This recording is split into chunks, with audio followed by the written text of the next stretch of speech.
Low guys. Ito yung sundan nyo for MediaTek and Snapdragon.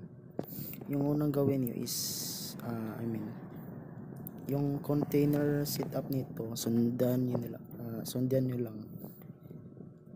First gawin is pindutin nyo to, add. Ayan. Tapos sa screen size, pag low end kayo, ito gamitin nyo. Pag high end naman, ito. So ito yung pipiliin ko kasi naka-rotate yung cellphone. Tapos yung vertex naman is for Mali user like MediaTek ganun. Itong vertex pala is universal to, panglahatan. Pwede Snapdragon tsaka MediaTek. So ito pwede to sa mga walang driver like Snapdragon 7S and 6S. Ayan. So yung chipset ko pala is Snapdragon 845. So yung gagamitin ko is Turnip Adreno.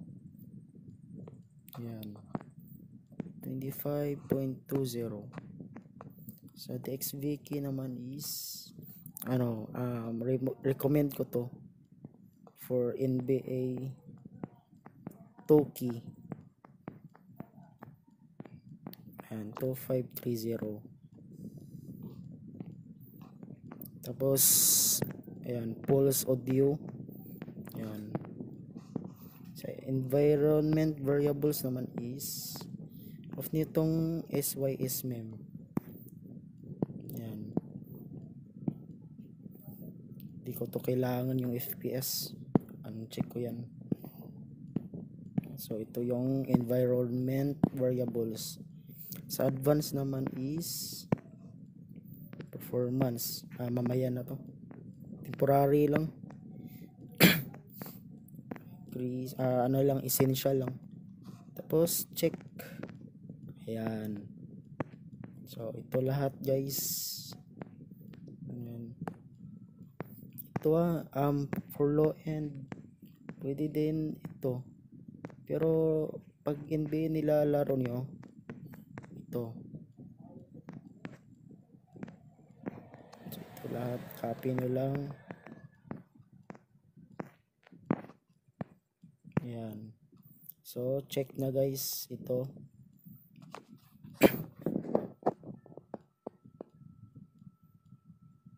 So, after nito, ayan, settings tayo. Ayan, settings. Tapos, itong 034 dito. 037 i-download natin. Ayan. Check. Tapos, ulit tayo down. Tapos, dito sa box 64, piliin nyo itong performance. Duplicate. Ayan plus. Na may background na black. Ayan, duplicate na. 1. Ito. Tapos pindutin nyo itong lapis. Tapos yung shift flags gawin ng 0. Ayan, scroll pababa. Yung 512 1024. Ayan. So ganun lang. Okay. Wait lang, rename natin para makita. Gawin nating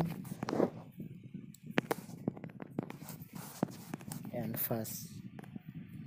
Okay. Let's check. So ito yung container settings ko.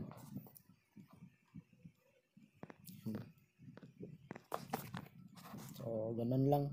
Tapos pasok na kayo.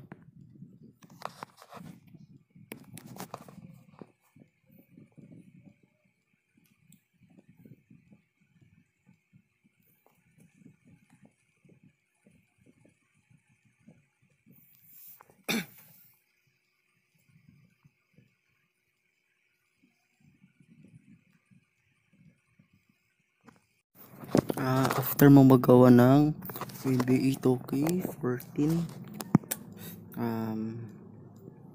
yung sunod is dito pasok ka. Yan.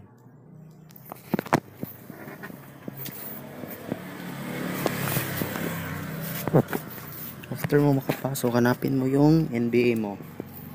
Yan, si James.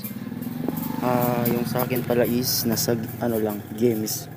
Yung sa inyo naman is dito sa users. Users, ex-user, update, roaming, Toki Sports. Ayan. Ito yung sa inyo.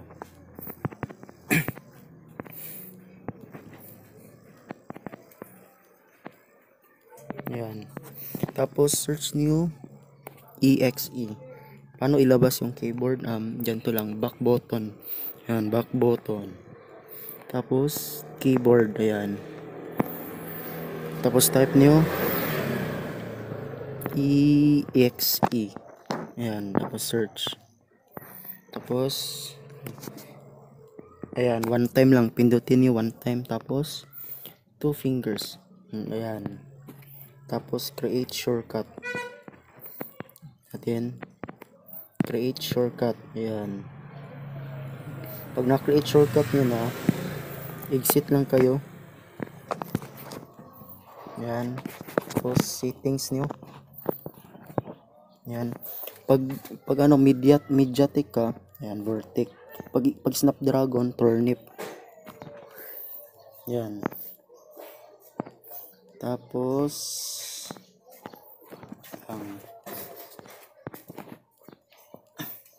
so ito yung settings ng turnip Snapdragon 2530. Pwede din ito 241, 293. Yan. Tapos punta advance virtual gamepad or NB2 key. Pero may on controller ako ito. Tapos make sure X input. Tapos ito din X input. So okay. So ganun lang. Tapos punta ka drive C, users, ex-user, update, roaming. Yan. Tapos gawa ka folder na 2K Sports. Ayan. So okay nyo. After nyan, pasok kayo. Then gawa ulit folder NBE Toki 14. Ayan. After nyo magawa dyan, gawa ka ulit folder saves. Ayan. Pagkatapos nyan, kunin nyo yung in-extract yung NBA game. Example, ito. Tapos copy, home, then drive C ulit. Tapos users, ex-users, lang, pwede din ano, dito nyo ilagay. Ayan, para mas madali lang. Pero nasa sayo yan. Yan, i-paste nyo lang. Yan. Pagkatapos nyo ma-paste, yung ROS, yung roster pala is ilagay niyo dito, ex-user, update, roaming, 2K sport, NBA to current, saves. Yan. Ganto, FIBA, 2K roster, .ros.